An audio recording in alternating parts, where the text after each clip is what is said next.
Movies, l'instant cinéma. Bon, je vais quand même parler du dernier film qu'on a promis d'évoquer, c'est L'improbable voyage d'Harold Fry.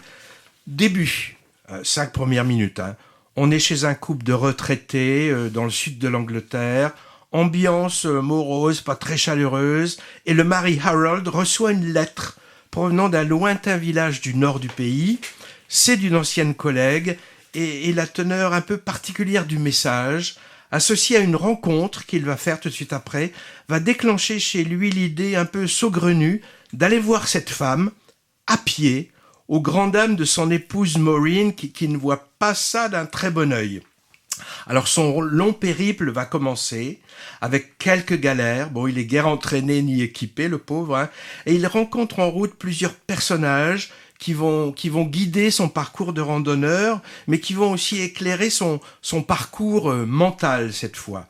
Le tout est entrecoupé de flashbacks sur des moments clés de sa vie. Je m'attendais à une comédie sociale british, et c'est vrai que le film est parsemé de notes humoristiques, de personnages un peu excentriques, et s'accompagne d'une certaine satire sociale et politique sur l'Angleterre contemporaine, mais la tonalité du film est plutôt drame intimiste, et de plus en plus à mesure que le voyage se poursuit. Alors c'est aussi une sorte d'ode à la décroissance, ou disons à la simplicité volontaire, et à un certain retour à la nature, et ça j'ai trouvé ça quand même un peu simpliste.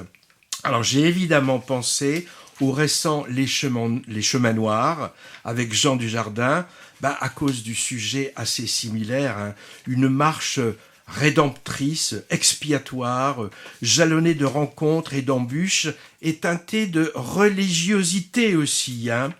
Mais là, on nous épargne les commentaires off un peu pesants, comme c'était le cas dans le film tiré du roman de Philippe Tesson. Donc tragédie sentimentale et familiale, qui commence bien, mais s'alourdit en cours de route par une dramaturgie quand même un tantinet chargée et lacrymale. C'est le genre d'histoire type leçon de vie, peut-être un peu téléphonée et édifiante. Patrick, je commence à cerner tes goûts cinématographiques, tu pourrais parler peut-être de chantage émotionnel, mais de mon côté, j'ai marché avec ce papy, c'est le cas de le dire, et j'ai trouvé ça émouvant. En grande partie, grâce à l'acteur principal, le septuagénaire Jim Broadbent, très connu en Angleterre, à la filmographie impressionnante.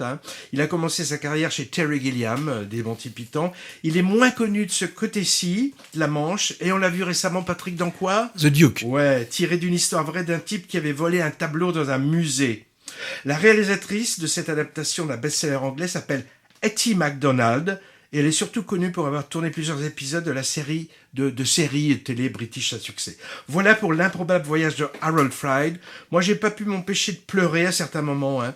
Alors, pour certaines scènes qui paraissent peut-être anodines pour d'autres spectateurs, mais qui ont résonné en moi. Mais c'est toujours un peu comme ça au cinéma. Et d'ailleurs, dans tous les domaines artistiques, on n'est pas tous touchés par les mêmes choses à cause de l'histoire personnelle de chacun. Bon, d'accord, Patrick, c'est un truisme, mais ça mange pas de pain de le répéter.